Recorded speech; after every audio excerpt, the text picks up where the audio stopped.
अभिवादन। भगवद गीता के अध्याय 17 को निरंतर ले रहे हैं, इसका श्रद्धातः विभाग योग नाम है। आज हम 11वें श्लोक के आगे का विवरण ले रहे हैं। 11वें श्लोक में भगवान कहते हैं, हे अर्जुन, जो यज्ञ शास्त्रों के विधि द्वारा नियत किया गया तथा करना ही कर्तव्य है, ऐसे मन समाधान करके फल न चाहने वाले पुरुषों द्वारा किया जाता है, यह यज्ञ तो सात्विक है। और हे अर्जुन, जो यज्ञ केवल धर्माचरण के लिए अथवा फल का ही उद्देश्य रखकर किया जाता है, उस यज्ञ को तू राजस यज्ञ मान। तथा शास्त्र विधि से हीन, बिना किसी दान की भावना के साथ, बिना मंत्रों के, बिना दक्षिणा के, बिना श्रद्धा के किए हुए यज्ञ को तामस यज्ञ। अब देखिए, इसके विश्लेषण के प्रारंभ करने के पहले आपके समझ लें कि यज्ञ का अर्थ क्या है। धर्म की समस्त प्रक्रियाएं, जितनी भी धर्म की प्रक्रियाएं हैं, वो सब यज्ञ का प्रतीक है। जैसे किसी को जीवन को हम कहते हैं यज्ञ जीवन जी रहा है, तो यज्ञ के शब्द को सुनने के बाद हमारे दिमाग में वही आता है कि आहुति चल रही है, वो है ना, ऐसा नहीं है। वो एक पार्ट है, निश्चित है, मगर यज्ञ तो धर्म की प्रक्रिया में जो कुछ भी आप चल रहे हैं, जो कुछ भी कर रहे हैं, वो सब यज्ञ ही माना जाता है। तो क्या है, यज्ञ तो एक प्रतीक मात्र है। समस्त प्रक्रियाएं भी 3 प्रकार की से विभाजित की गई है भगवान के साथ। पहला है सात्विक। तो सात्विक व्यक्ति यज्ञ जो करता है, वो कुछ पाने के लिए नहीं करता, उसकी कोई आकांक्षा नहीं, कुछ मांगने के लिए भी नहीं करता, कोई उसकी महत्वाकांक्षा नहीं है। क्यों ऐसा क्यों है? क्योंकि महत्वाकांक्षा नहीं, क्यों नहीं महत्वाकांक्षा? क्या हो गया होगा उसको? क्या हमारा ऐसा परिवेश हो सकता है कभी कि हम कुछ ना मांग पाए? अगर होगा तो कब होगा? वो जब ही होगा जब हमारा राजस शांत हो गया। जब आपका रजोगुण शांत होगा तभी तो आप मांगने की स्थिति से उबर जाएंगे। तो ऐसा सात्विक व्यक्ति, उसका राजस शांत हो गया होगा, तमस भी शांत हो गया, तमस शांत हो गया होगा, मतलब आलस, प्रमाद करने की प्रवृत्ति जो है वो भी शांत हो गई। और क्या है, उसकी मनोदशा क्या होगी? और उसको नहीं चाहिए, और चाहिए, ये भाव उसके अंदर नहीं होगा। ना उसके अंदर ये भाव होगा कि हमारा जो हमारे पास है वो छिन ना जाए, हो ना जाए। इस भाव से वो मुक्त सात्विक है। मगर अब देखिए, यहाँ कुछ होता है, अगर आपकी मनोदशा ऐसी है तो फिर क्या है, फिर ये कि करना ही क्यों? हम संसारिक प्राणी हैं, हर चीज दिमाग में आना आवश्यक है। और गीता की पूर्णता जब भी होती है, सारे प्रश्न हम अपने परिवेश से ही पूछते हैं। तो यज्ञ करने क्या हो सकता है जब आपको कुछ चाहिए नहीं, कोई आपको छीनने का डर नहीं है, हर बात में आप पूरी तरह से संतुष्ट हैं, तो फिर देखिए, तामस व्यक्ति अगर मंदिर जाता है तो बात समझ में आती है, उसकी कुछ डिमांड्स हैं, ये तामसी व्यक्ति जाता है। राजस व्यक्ति भी मंदिर में जाता है तो भी बात समझ में आती है कि भाई बहुत कुछ चाहिए, उसको जा रहा है। मगर सात्विक व्यक्ति मंदिर जाता है। मगर भगवान ये कहते हैं कि अगर वास्तव में देखा जाए तो मंदिर अगर जा रहा है तो सात्विक प्रवृत्ति का ही व्यक्ति वास्तव में मंदिर जा रहा है, और बाकी दोनों के व्यक्ति वो मंदिर जाते हुए भी उनका भाव मंदिर जाने का नहीं माना।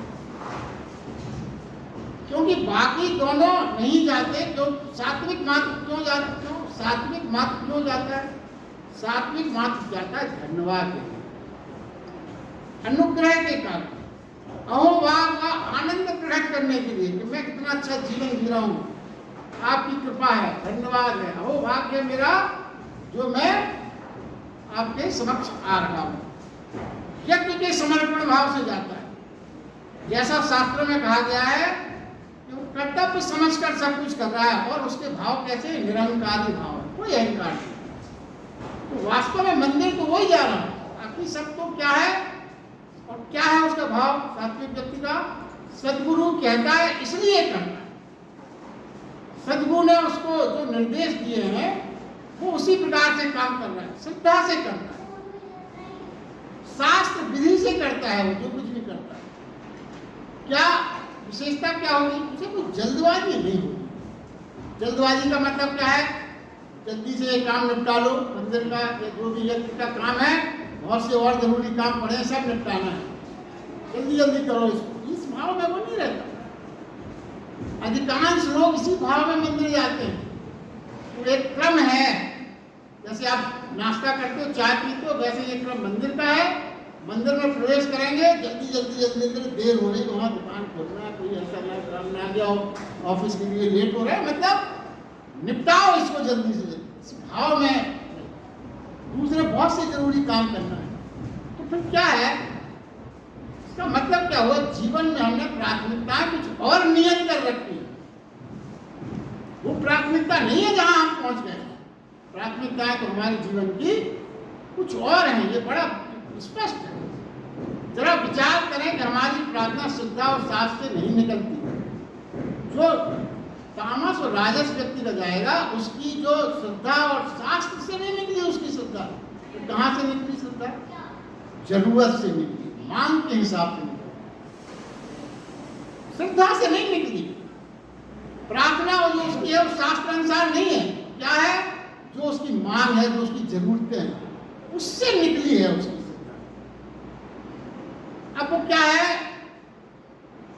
ऐसा तक देखा गया है कि वो ध्यान नहीं प्रारंभ करेगा। अगर कोई उसको गुरु या कोई संत कहता है कि भाई ध्यान करो, तो तुम्हें तो क्या कहेगा? ठीक है, आप कह रहे हैं ध्यान हम शुरू कर देंगे, मगर जो हमारा लाभ की जो अभिलाषा पूरी होगी कि नहीं होगी, पहले आप गारंटी दीजिए इस बात की, तो मैं शुरू करूं, वरना मैं फालतू अपने समय क्यों नष्ट करूं? मेरे पास बहुत से काम। अधिकांश ये भाव रहता है। हम ध्यान, प्रार्थना, पूजा शुरू करने के पहले ये गारंटी चाहते हैं कि हमारा ये अभीष्ट जो है, जो सोच है, ये पूरी हो। और अगर पूरी होने की थोड़ी बहुत गुंजाइश दिखती है, तब तो हम चलते हैं। अगर कोई कह दे कि ये सब कुछ पूरी नहीं होना, तो उसी क्षण हम वो काम बंद हो, कोई श्रद्धा नहीं। और सत्य मानने वाला जो व्यक्ति है वो पूरी श्रद्धा पूर्ण होता है। ऐसा नहीं, देखिए श्रद्धा का मतलब ये है, पूर्ण श्रद्धा का मतलब ये है, कभी कभी यदि श्रद्धा उसकी टूट भी जाए, इसकी सात्विक व्यक्ति, तो अभी वो श्रद्धा छोड़ता नहीं। किस प्रकार का? जैसे अपने जीवन में आपने देखा है, छोटा बच्चा जो घुटने के बल चल रहा है, उठता है, खड़े होने की कोशिश करता है, गिरता है, मगर वो उठने का अभ्यास छोड़ता नहीं। हल्के से खड़ा हुआ, 2 कदम चलेगा, फिर गिर जाएगा, मगर उसको ये श्रद्धा रहती है कि हमें चलना आएगा आएगा आएगा। अब ऐसा नहीं कि एक सज्जन थे, उन्होंने तैरने के लिए प्रयास किया, तैरना सीखूंगा, बड़े आदमी थे, काफी उनके सारे नौकर चाकर साथ में गए। अब वो तैरने के लिए उतरे, डूबने लगे तो उनके सहयोगी जो खड़े थे उनको निकाला, बचा लिया, बाहर आए, बोले अब मैं पानी में जब ही उतरूंगा जब मैं तैरना सीख जाऊंगा। ऐसी मनोदशा के व्यक्ति क्या कर कहते हैं मैं पानी में जब ही उतरूंगा जब मैं तैरना सीख जाऊंगा, नहीं तो नहीं उतरूंगा, बड़ा खतरा है। लाइफ जैकेट के बारे में पता नहीं था।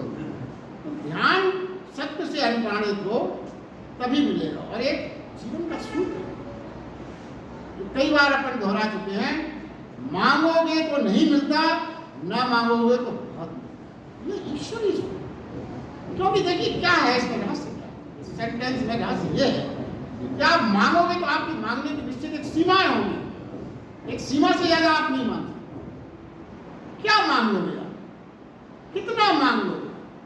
और हर आदमी को अपनी हैसियत का अंदाज भी रहता है। आप कोई एकदम से नहीं मांग लोगे कि हमें समुद्र का जहाज दे दो, वो नहीं मांग पाओगे आप।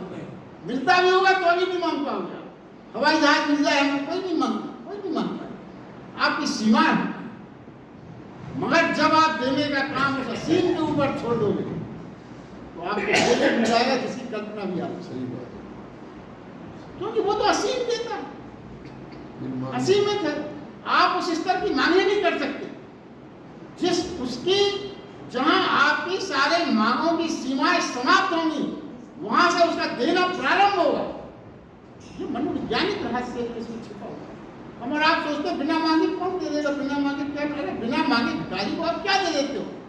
₹1, ₹2, ₹5, कोई रिश्तेदार या कोई ऐसा साथ में हुआ तो ₹10 दे दिए, इससे ज़्यादा तो नहीं दे सकते। वो भी उसको नहीं दे रहे आप ₹10, वो उसको दिखाने के लिए दे रहे जो आपके साथ है कि देखो मैं बड़ा दानी हूँ। अकेले होंगे तो आप एक ही का नोट, एक ही का सिक्का ढूंढेंगे। कोई अगर नहीं देख रहा, एक ही का सिक्का में आप 2 का भी दिखेगा तो पहले ढूंढेंगे 1 का है क्या, नहीं होगा तो 2 का दे देंगे। ये मनुष्य की प्रवृत्ति है। और धम्माचरण के लिए यज्ञ की बात जो कही गई है वो इसमें है कि मात्र अहंकार के लिए वो यज्ञ करेगा। तो किसके लिए करेगा? मात्र अहंकार के लिए, लोगों को प्रभावित करने के लिए यज्ञ करेगा। वो क्या चाहता है कि देखें, दुनिया ये देख ले कि मैंने यज्ञ कराया, इस बात का प्रचार किया। उसमें कुछ पाने की महत्वाकांक्षाएं, कुछ मिले, दूसरों का छीन लो, यश मिले, पद मिले, प्रतिष्ठा मिले, इस भाव से। मतलब क्या है? पद प्रतिष्ठा मिले मतलब वो अपने अहंकार की बढ़ोतरी चाहता है, अहंकार की प्रतिष्ठा चाहता है। तो आप यज्ञ कर रहे हैं जो बहुत ही धार्मिक पवित्रकार और मान क्या रहे? विकार, अहंकार तो विकार है, तो दूषित तो हो ही गया, सारा काम दूषित हो गया। तामसी व्यक्ति क्या है? वो शास्त्र विधि से बिल्कुल हीन है, उसे कुछ नहीं मालूम। स्वयं तब तय कर लेता है, अपनी विधि खुद तय कर लेता है, जो उसको समझ में आया उसने तय कर लिया। क्यों? क्योंकि श्रम ना करना पड़े, समर्पण ना करना पड़े, तमस ना टूटे। तामसी व्यक्ति क्या है? सिर्फ मांगता है, भिखारीपन है, उसकी सारी क्रिया जो है ज्ञान रहित होती है और मंत्र रहित होती है। अब आप थोड़ा सा और विचार करें इस क्रिया में। संगीत आप सब जानते हैं, और संगीत के स्वरों का उद्गम जो है शास्त्रों से हुआ है। किसी प्रकार का संगीत, स्वर तो वही है, मगर आप देखिए पश्चिम से जो पश्चिमी संगीत या फूहड़ संगीत जिसे आप कह सकते हो, उससे क्या होगा? उससे आपकी सुन के काम वासना चाहते हैं। पूर्व का संगीत जो सितार, मुरली, इस तरह के संगीत से आपका चित्त शांत हो जाएगा। ये फर्क। आप किसी का फूहड़ नाच देखोगे तो काम वासना जागृत होंगे, और मीरा का यदि नाच देखोगे, आराधना करते हुए देखोगे, उसमें देखो आपको पारलौकिक आनंद प्राप्त हो। देखिए ये बातें हम सोचते नहीं हैं। मीरा भी एक स्त्री का शरीर है, थिरकन वही है, उसके स्टेप्स भी वही हैं। जो एक नृत्यांगना जो फूहड़ नृत्य कर रही है वो भी स्त्री के शरीर में ही है, उसकी भी थिरकन रंगों का संचालन उसी प्रकार का है, और अंतर कहाँ है? ये विचार करने की बात। अंतर क्या है? शरीर वही है, थिरकन वही, अंतर क्यों हो जाता है? ये विचार। ध्वनि वही है, संरचना में अंतर हो जाता है, भाव में अंतर। तो ये जो छिपा हुआ मनोविज्ञान है, कि इसके विपरीत है। अगर मान लीजिए एक ही सा शब्द है तो इफेक्ट भी दिमाग पे एक से होना चाहिए, होता नहीं। आप मीरा का नृत्य करते हुए देखोगे तो आपको पारलौकिक आत्मिक ऐसा लगेगा परमेश्वर के पास कदम बढ़ेगा। इस पे विचार करना। इसीलिए ये कहा गया है, जो आपको ये बताना वो ये चाहते हैं कि कैसी ऐसी ही ध्वनियों से, ऐसे ही भाव से मंत्रों की संरचना की है। शब्द वही है, सब वही है, मगर मंत्रों की संरचना का जो इफेक्ट है वो क्यों है? जैसे मीरा के नृत्य की संरचना का माध्य है, शब्द वही है, संगीत वही है, सारे जो शब्द हैं शास्त्रीय वही उसमें अभी होते हैं, उसके अलावा वही कह सकते हैं, मगर संरचना का फर्क हो। तो क्या है? जो मंत्रों की संरचना की गई है वो मंत्र देखिए, मंत्रों में इतनी शक्ति है जो हमें बदल सकते हैं, हमें रूपांतरित कर सकते हैं। उनकी ध्वनि की संरचना, उनके ध्वनि के भाव, इसीलिए मंत्रों का बहुत महत्व। कई लोग ये कहते हैं मंत्रों में क्या है, वही सत्य है, वही है, वही सब क्या है, क्यों ऐसा आप कहते हो कि इसका बड़ा इफेक्ट होगा? इफेक्ट ये मनोवैज्ञानिक इफेक्ट है, जो अगर आप विचार करेंगे तभी उसका अंतर समझ में आए। तामसी व्यक्ति जो होगा वो बिना मंत्रों के, बिना दक्षिणा के यज्ञ करेगा, दक्षिणा आदि बिल्कुल नहीं देगा। क्योंकि दक्षिणा क्या है अपन सब जानते हैं, पहले दान करो, फिर जिसने लेने वाले को धन्यवाद दो, उसके चरण भी छू। तो आपने हमें बड़ा प्रकाश किया कि आपने हमारा दान स्वीकार किया। तो ये भाव जो है सात्विक यज्ञ होगा दक्षिणा का। तो तामस व्यक्ति जो यज्ञ करेगा अश्रद्धा से करेगा, कोई श्रद्धा भाव नहीं होगा। राजस व्यक्ति जो यज्ञ करेगा उसकी श्रद्धा हमेशा अधूरी रहेगी। सात्विक व्यक्ति जो यज्ञ करेगा पूर्ण श्रद्धा भाव से करेगा। ये सब भगवान श्रद्धा के तीनों चीजों का हर चीज में जोड़ के बता रहे हैं। अब देखिए श्रद्धा पूर्ण कब होगी। इन्होंने कहा सात्विक पूर्ण श्रद्धा भाव से यज्ञ करेगा। पूर्ण श्रद्धा कब होगी? किस मनोस्थिति को हम मानेंगे पूर्ण श्रद्धा होगी? तो पूर्ण श्रद्धा तभी होगी जब हम बिल्कुल मिट गए हो, तुम हो ही नहीं, तुम पूर्णतः मिट जाओ, कोई आकांक्षा नहीं। मिटने का मतलब शरीर से मिटना नहीं, मिटने का मतलब यह है कोई आकांक्षा नहीं, कोई वासना नहीं, कोई आकांक्षा नहीं, कोई वासना नहीं, तो फिर मिट गया सारा अहंकार, सारी तिगड़म, सारे विकार, सारी लोभ, लालच, क्रोध, सब इसीलिए तो है कि हमारी आकांक्षाएं जीवित है और हमारी वासनाएं जीवित है। और ये अगर मिट गए, ये चीजें मिट गई, तो फिर ऐसे सत्य में परमात्मा का आविर्भाव स्वाभाविक है अपने आप। आगे वो कहते हैं, हे अर्जुन, देवता, द्वेष, गुरु, ज्ञानी जन का पूजने और पवित्रता, सरलता, ब्रह्मचर्य और अहिंसा ये शरीर संबंधी तप है। इनको पूजना शरीर संबंधी तप। उद्योग न करने वाला प्रिय और हितकारी यथार्थ भाषण जो स्वाध्याय का अभ्यास है, निस्संदेह वो वाणी का तप आ गया। शरीर का तप बताया, वाणी का तप बताया। और मन की प्रसन्नता, शांत भाव, मौन, मन का निग्रह, भाव की पवित्रता, ऐसा जो कर है, ऐसे मन संबंधी तप है। 3 प्रकार के तप होता है। तो देखिए विश्लेषण ये है, जैसे हमारा व्यक्तित्व 3 परतों में बटा है। अपन ने कल चर्चा की थी, सतो तपो, तीनों चीजें एक मनुष्य होती, वो परिस्थितियां और समय काल के अनुसार चेंज होती रहती। वैसे ही तप 3 प्रकार के। तामसी के तप पर आलस से छाया रहेगा, वो एक जगह बैठा रहेगा, तपश्चर्या का एक जगह बैठा रहेगा, वो तामसी तप है। हाँ देखिए, उनको भी तप कहा गया। और तप शब्द जो है वहाँ इस्तेमाल है और हमारे यहाँ स्वीकार भी है वो समाज में, मगर भगवान कृष्ण उसका विश्लेषण दूसरे में, उसको तामसी तप। क्यों? अब रोज एक उदाहरण इसलिए कुछ दिए जा रहे हैं, वो आप देखिए, आपने महसूस किया। जैसे कोई खड़े श्री बाबा है, खड़े हैं एक पैर से, अब खड़े 10 साल से बैसाखी के सहारे सो भी लेते हैं। अब खड़े हैं, मुंह पे मक्खियां भिनक रही हैं, बिल्कुल गंध छोड़ रहे हैं, उनको देख के मन खट्टा हो जाएगा। आप नहा धो के घर से जाओगे, उनके दर्शन कर लोगे तो गंदगी महसूस होगी। खड़े हैं। देखिए क्या है, यदि वास्तव में कोई व्यक्ति ध्यान में है, तप में है, तपश्चर्या में है, तो फूलों जैसी प्रफुल्लता होना चाहिए उसको देखने के बाद, आनंद की सुखद अनुभूति होना चाहिए देखने के बाद। अगर कोई वास्तव में परमात्मा के पास श्रद्धा भाव से पहुंच गया, उसके हम दर्शन कर लें, अरे क्या अनुभूति होती है। कुछ संतों को देख के मन में ऐसा गदगद हो जाता है, और 2 मिनट के दर्शन के बाद 1 आध हफ्ते तक उसका असर दिमाग पे रहता है, करंट सब रहता है। कई लोगों ने महसूस किया होगा, आप लोग सब अनुभवी लोग, बिल्कुल अनुभूति होती है। मगर देखिए क्या है, ऐसे तमस से भरे व्यक्ति की भी मंदिर भी बन रहे हैं, उनका चढ़ावा भी चढ़ रहा है, भीड़ भी लगती है, ये तमस की भयंकर अवस्था मानी है। ये तप नहीं है, मगर तप के नाम से चल रहा है, तामस तप है। भगवान इसको तामस तप कहते हैं। राजस तप क्या है? राजस तप वो कहते हैं उनका मात्र दौड़ना, भाग रहे हैं, बस भागते चले जा रहे हैं। जैसे खड़े श्री बाबा खड़े थे, वैसे वो 25 साल से चल रहे हैं, बैठे ही नहीं है, रुके ही नहीं है। अगर पूछो उनसे कहाँ जाओगे, मंजिल क्या है, नाप क्यों जमीन नाप रहे हो, मगर वो कुछ नहीं बता पाए, चल रहे हैं बस।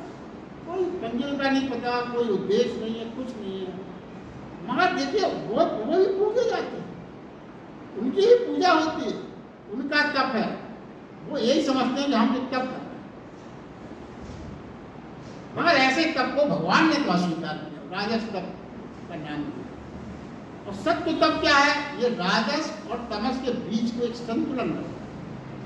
राजस और तमस के बीच में जरूरी होता है तो विश्राम कर लेता है, जरूरी होता है तो चलता भी है, विश्राम भी करता है, जितना रजोगुण की आवश्यकता है उतना करता है, कभी परिवाचक बन के पूजा पाठ भी कर लेता है। तपश्चर्या का यह शुद्धतम रूप माना गया है। जहां जहां दिव्यता का अनुभव हो, देखिए अब एक बहुत ही महत्वपूर्ण बात जो भगवान ने कही है, जहां जहां दिव्यता का आपको अनुभव हो वहीं देवता है। देवता कहां आपको अनुभव होगा? जहां जहां आप दिव्यता का अनुभव कर सकें। कहीं कहीं जरूरत कुछ और नहीं बता रहे हो, जहां जहां आपको दिव्यता का अनुभव हो वहीं देवता है। देवता तो प्रतीक है। कहां हो सकता है? कहां कहां हो सकता है?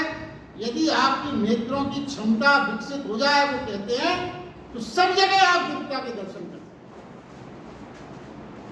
हर जगह दिव्यता के दर्शन किए जा सकते हैं यदि आपकी नेत्रों की क्षमता विकसित हो। देखिए, ये सनातन धर्म की ही विशेषता है जहां इस तरह के भाव हैं, और किसी धर्म में आपको ये भाव नहीं मिलेगा। और धर्म वाले तो मजाक उड़ाते हैं, क्या आप हर जगह कहीं नदी, वृक्ष, नाला, कुछ भी आ गया, पत्थर, सब जगह आप झुकने लगते हैं। जैसे अब देखिए, सूर्य ने क्या किया? सूर्य ने रात का तमस तोड़ा, वो हमारा देवता है। क्यों? उसने तमस तोड़ा, दिव्यता है। हमने दिव्यता महसूस की, हमने उसकी पूजा शुरू कर दी। अब देखिए, एक भाव ये देखिए, अगर हमने सूर्य की पूजा शुरू की तो उससे हमें कुछ अतिरिक्त मिलने वाला नहीं है। जो नहीं भी करते हैं या आप करते हो, तो आप ऐसा नहीं है कि वो कुछ ऐसी स्पेशल किरणें आपके पास भेजने वाला है क्योंकि आप पूजा कर रहे हो, तो कुछ सुंदर और अच्छी लाभकारी किरणें आपके लिए स्पेशल पैकेज, तो ये बड़े पुजारी हैं हमारी, रोज सुबह उठ के सूर्य आराधना करते हैं। ऐसा नहीं है, ये नहीं होता। प्रकाश क्या है, मगर अपन को लाभ क्या है? अरे हमारा प्रार्थना, हम सूर्य की नमस्कार रोज कर रहे हैं, सूर्य आराधना कर रहे हैं, और हमें कोई स्पेशल पैकेज नहीं मिल रहा है, तो क्यों करें?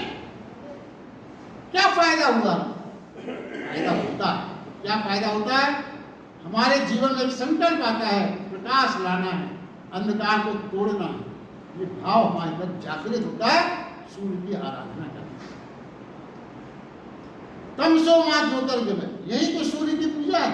यानी बाहर की नहीं, भीतर के अंधकार को मिटाने की भी ये प्रार्थना है। और ये प्रार्थना के भाव हमें कब पैदा होंगे?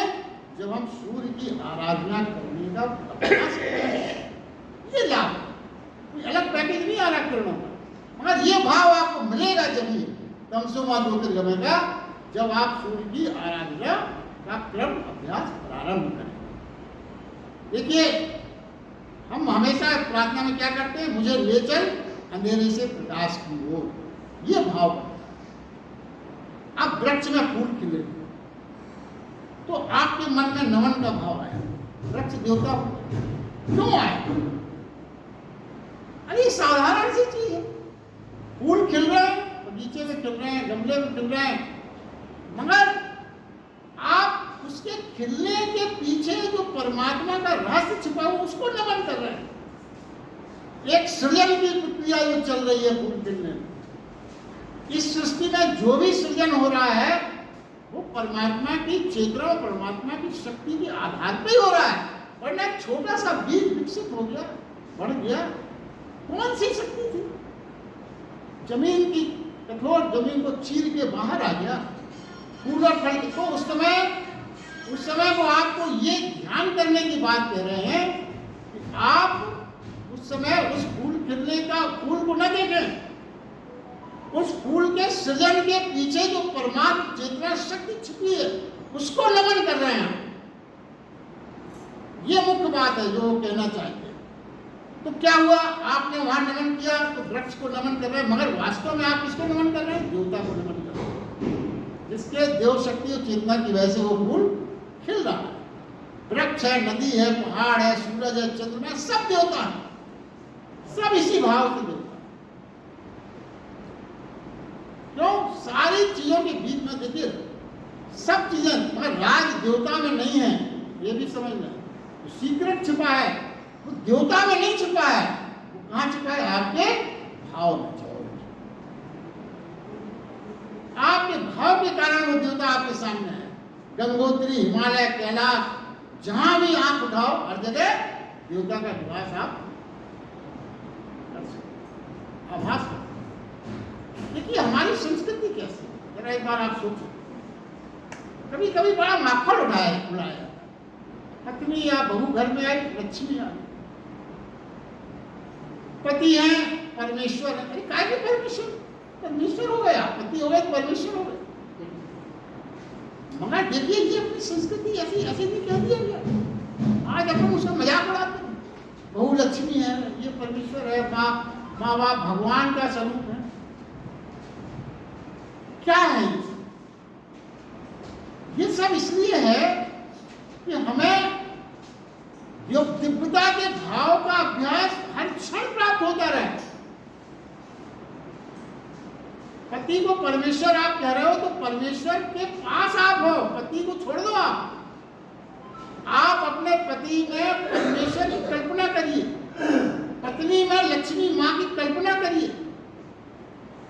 बेटे पत्नी को तो भगवान यहाँ तक कहते हैं कि जो व्यक्ति, गीता के पिछले अध्याय में पत्नी में अपन ने सुना था, परमात्मा के पास हर क्षण होने के लिए संसार को छोड़ना आवश्यक नहीं है। संसार की हर जीवंत वस्तु में प्रभु के दर्शन करने का अभ्यास हो तो आप सर्वदा प्रभु के पास। यही गीता में सिखाती, पलायन नहीं करना। संसार की हर जीवधारी में आपको यह और छिपा है भी, क्योंकि उसकी चेतना कैसे है। अरे रमेश या कोई भी समझ लीजिए, हनुमान प्रसाद जी हैं, कोई हनुमान प्रसाद जी चले गए। अरे जीवन भर हनुमान प्रसाद जी का शरीर पड़ा, उन्हीं को तो हनुमान प्रसाद जी कहते थे, कोई फर्क नहीं पड़ा। मगर कहते क्या है? हनुमान प्रसाद जी चले गए। इसका मतलब क्या हुआ? ये नहीं है हनुमान प्रसाद जी जो अभी पड़े हैं, जिनको अभी जाके अंत्येष्टि करना है। हम तो इन्हीं को हनुमान प्रसाद जी जानते थे। हम लोग कहते हनुमान प्रसाद जी नहीं रहे। अरे नहीं कैसे रहे? अभी यहाँ तो ये पड़े तो है।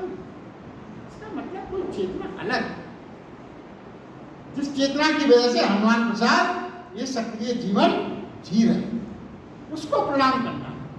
हनुमान प्रसाद को प्रणाम नहीं करना।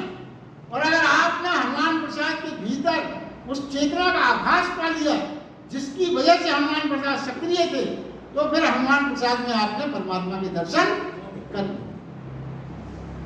और अगर ऐसे दर्शन आपने कर लिए तो इस सृष्टि में हर क्षण हर कण कण में परमात्मा के दर्शन आप करना आपके लिए संभव है। ये गीता का यही एक विशेषता। और इसी ढंग से अगर आप समझें कि ये और यही हमारी सनातन संस्कृति का है, तो भगवान कृष्ण ये कहते हैं कि देवता ध्वज गुरु ज्ञानी जन का पूजन करो। अब क्या है? और देखिए एक बात और, हमें ये दिव्यता और जो जगह जगह विनम्रता की बात कही गई, आप जीवन के अनुभव से देखें। आप बहुत क्रोध में, मूड आपका बहुत खराब है, सांझ हुई, किसी ने दीपक जला दिया, बिजली जला दिया, तो चूंकि हम ये कहते हैं कि जो प्रकाश को नमस्कार करते हैं, शाम को दिया जला के हाथ जोड़ते हैं, सभी ने की है हैबिट। तो प्रथम दिया जब जलता है नमस्कार, तो आपका जो क्रोध की साइकिल थी वो टूट गई। कुछ क्षण के लिए आपने दिया जलाया, नमस्कार किया, उससे क्या लाभ हुआ? जो क्रोध की श्रृंखला दिमाग में चल रही थी वो भले कट गई हो, आपने हाथ जोड़े, नमस्कार किया, प्रणाम, श्रृंखला टूट गई। ये लाभ है। और इसको लोग घोषणा कहते हैं कि अरे क्या बिजली जल्दी आप प्रणाम करने लगी, पाखंड मचा रहा है। ये पाखंड नहीं है, इसके पीछे बहुत बड़ा मनोवैज्ञानिक बातें छिपी हुई है जो हम समझा भी नहीं पाते। सब विसर्जित हो गया, क्रोध की श्रृंखला टूट गई। और क्रोध की श्रृंखला क्या है? नमन में बदल गई, प्रार्थना में बदल गई। थोड़ी देर के लिए हमें प्रभु का स्मरण होगा। अब देखिए, बेटा घर आया, माँ के पैर छू, पति घर में आया, पत्नी ने अगर पैर छू दिए, चलता रहे जीवन में। माँ, बेटे, भाई बहन, बड़े भाई, गुरु, कोई भी आया। पहले गांव में क्या था? राम राम जी सबके पैर छू जाते थे। क्या होता था? क्या मिल जाता था? क्या हो जाता था, आपको एक दिव्यता की ओर आपके भाव चले आते थे, विनम्रता के भाव। आप जितना झुकेंगे उतना क्या होगा, उतना ही आपका अहंकार विसर्जन होगा। पेड़ के सामने झुके, नदी के सामने झुके, किसी के सामने झुके, हर जगह आप झुक रहे हैं। झुकने का अभ्यास, तो झुकने के अभ्यास से आपका विनम्रता का भाव, आपकी अकड़, और अकड़ खत्म होने का जो सुख है ना, तो जिसकी अकड़ खत्म हुई वही जाता है। नहीं तो आजकल तो अकड़ के होने को लोग आप समझते हैं यही सबसे बड़ी हमारी पूंजी है, यही हमारा सबसे बड़ा आभूषण है। मगर जब खत्म हो जाती है उस समय जो आत्मीयता, प्रेम, जो सद्भाव, जो अपनापन मिलता है ना, उसका आनंद वो अकड़ वाले क्या जाने जो अपनी अकड़ में भूल। और हम सब जो यहाँ बैठे हुए हैं, हम सब ने इस बात को अनुभव किया है। हम यहाँ सब अपनी अपनी अकड़ खो के ही बैठे हैं। एक दूसरे का प्रेम है तो कितना आनंद है सबके बीच, कितना सौहार्दपूर्ण है। ये सब मामूली बातें नहीं है जीवन में। देखिए, और क्या हुआ, द्वेष का अर्थ क्या है? ये जो भगवान ने कहा, द्वेष का अर्थ क्या है? द्वेष का अर्थ ब्राह्मण को द्वेष करना। अब कैसे कहा गया? द्वेष का मतलब है दोबारा जन्म हुआ जिसका, द्वेष। अब जन्म तो एक ही बार होता है, हम तो यही जानते हैं एक ही बार जन्म होता है। दोबारा जन्म का मतलब क्या? दोबारा जन्म का मतलब है जिसने जब ब्रह्म को जाना, दूसरा जन्म हो गया, शरीर का नहीं, आत्मा का, चेतन का। तो ब्राह्मण को यह माना गया कि ब्राह्मण का दूसरा जन्म होता है, क्योंकि उसकी आत्मा और चैतन्यता का जन्म होता है। शरीर का जन्म है, दूसरा जन्म ये है। फिर क्या हो गया? जिसको आत्मा का जन्म, चेतनता का जन्म हो गया, वो फिर दिए को भूल गया, ज्योति का हो गया। दिया जल रहा है, दिए में तेल, ज्योति जल रही है, तो जो द्वेष का हो गया वो दिए को भूल गया, शरीर को भूल गया। किसका हो गया? वो ज्योति का। इसीलिए उसको द्वेष कहा है। तो द्वेष को एक नमस्कार करेंगे तो भीतर एक क्रांति घटित हो जाएगी। क्यों? वो चैतन्य है। ऐसा करने से आपका मन शांत होगा, आनंदित होगा, क्रोध विलोपित हो जाएगा, और भीतर आपको भी ज्योति का आभास होगा। ज्योति स्वरूप के सामने यदि आप झुकेंगे, प्रणाम करेंगे, तो आपको भी वही आभास मिलेगा। जो आपके सामने है उसको वैसे आभास। गुरुजन ज्ञानी जन को से क्या है? देखिए, वो ये कहते हैं कि गुरु ज्ञानी जन का मतलब ये नहीं है सदगुरु से की बात यहाँ बिल्कुल नहीं की है। उससे भी, उसको भी प्रणाम करें, उससे भी विनम्रता से, आपने जिससे आपने काका काका ABCD सीखी वो भी पूछनी है, उसको भी, जिसमें से आपने जिससे कुछ नहीं सीखा उसका नमन करो, उसके प्रति झुको, उसका वंदन करो। क्यों करो?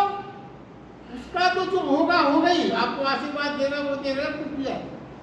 आपके अहंकार का विसर्जन होगा। जितना आप झुकने के लिए, जितनी जगह आप स्टैब्लिश कर लो, उतनी आपका जीवन आनंदित। जबकि समाज में उल्टा हो गया। हम क्यों झुके? हम तो झुकाने के लिए पैदा हुए। आज सारी चीजों का जो तनाव है, जो दुख है, जो आदमी के जीवन में तमाम तरह के जंजाल है, इसीलिए है हर आदमी सोचता है हम तो सारी दुनिया को झुकाने की ताकत रखते हैं, हम क्यों झुके? वो झुके हमारे से। इसीलिए सारे कष्ट, सारी चीजें। देखिए, पवित्रता, पवित्रता की गीता में भगवान ने बहुत अलग तरह की परिभाषा बताई। पवित्रता का अर्थ है प्रामाणिकता। अब अपवित्र कौन है? अपवित्र तो उसी क्षण हो जाते हो जो तुम कुछ हो अंदर से, दिखाते कुछ और हो, उसी क्षण तुम हो। जो तुम वास्तव में अंदर हो, दिखाना कुछ और चाहते हो, इस प्रयास को आपने किया और आप अपवित्र हो। देखिए, इसको कितने महत्वपूर्ण बात है। वो कहते हैं चोरी करने मात्र से कोई अपवित्र नहीं होता। अपवित्र कब होगा? जब वो ये कहेगा कि मैं अचोर हूं, चोरी नहीं की। मात्र झूठ बोलने से कोई अपवित्र नहीं होता। झूठ बोले और ये सिद्ध करने का प्रयास करे कि मैं तो सत्य बोला हूं, वो अपवित्रता। विपरीतता का मिश्रण ही अपवित्रता। विपरीतता का जहां मिश्रण हुआ, ये तो अपन रोज के अभ्यास है। इसी को उन्होंने आध्यात्मिक दृष्टि बोल दिया। विपरीत चीजों का आप मिश्रण कर दोगे वो चीज अपवित्र हो जाएगी। जहां विपरीतता ना हो वही पवित्रता है। फिर वो क्या है, सीधा सरल है, छिपाना मत कुछ। चोर हो तो कह देना मैं चोर हूं, कामी हो तो कह देना मैं कामी हूं, बुरे हो तो कह देना मैं बुरा हूं। छिपाना मत। छिपाने से ही व्यक्ति अपवित्र हो जाता है। और एक बड़े रहस्य की बात जो भगवान कहते हैं, जितना तुम प्रकट करोगे उतनी ही जल्दी तुम बदलना प्रारंभ हो जाओ। क्योंकि पवित्र व्यक्ति कितने दिन चोर रह सकता है? आपने कुछ छिपाया नहीं तो आप पवित्र हो, तो पवित्र व्यक्ति कितने दिन चोरी कर सकता है? नहीं कर सकता। पवित्रता बड़ी अग्नि कही गई, चोरी को भी जला देगी। प्रमाणिकता इतनी बड़ी बात है, कितने दिन तुम झूठ बोलोगे? जिसने स्वीकार कर लिया है कि वो काम वासना से भरा है, ब्रह्मचर्य की ओर अग्रसर हुआ। ये बड़े रहस्य हैं, स्वीकार करके तो देखो। एक कहानी आपने सुनी होगी, बिल्कुल सत्य कहानी है। कबीरदास जी के घर जो भी आता था, 30 लोग 40 लोग उनके शिष्य खुले वाले आते रहते, सबसे कह देते भोजन करके जाओ, भोजन करके जाओ। और बेटे और बहू उनके थे, व्यवस्था करो, भोजन कराओ। आ गए। अब लिमिट हो गई, घर में तो कुछ है नहीं बेचारे। एक दिन जब बेटे ने हमसे कहा, उनके 2 बेटे थे, ऐसा नहीं था कि आप जिसको भी कह देते हो खाना खा के जाना, भोजन करके जाना। हम तो अब हट गए, पैसे तो घर में सब खत्म हो गए।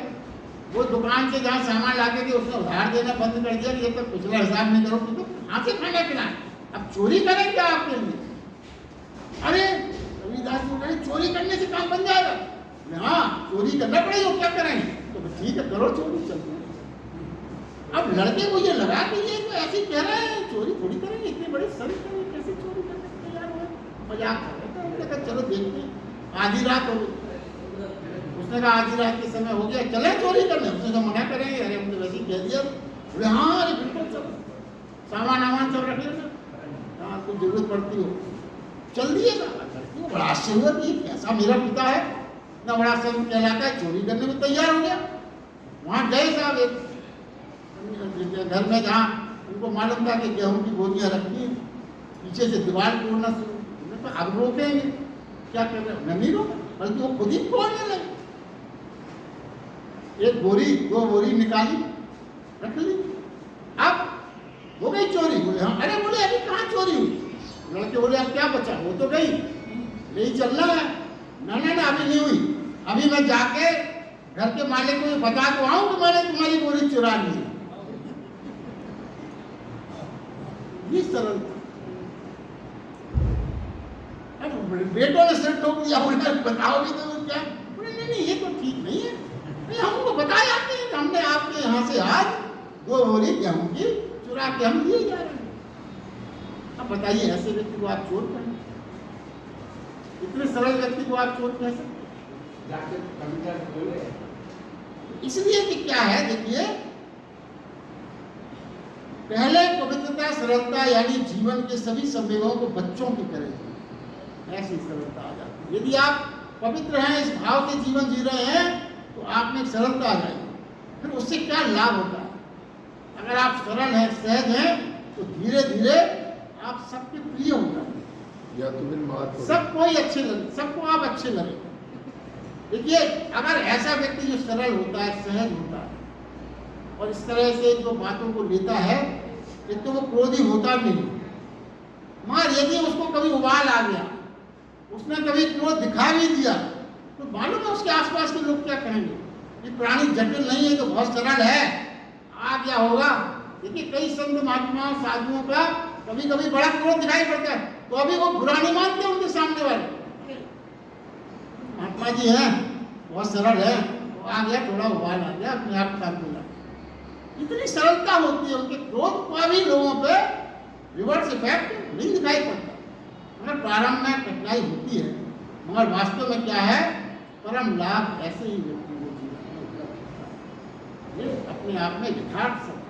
तो जैसे जैसे व्यक्ति सरल होता जाएगा, पवित्र होता जाएगा, सरल होता जाएगा, वैसे वैसे उसको दूसरे के प्रति हिंसा का भाव, विरोध, शत्रुता, मित्रता के संबंध सब गिर जाते हैं, और वो व्यक्ति अहिंसक।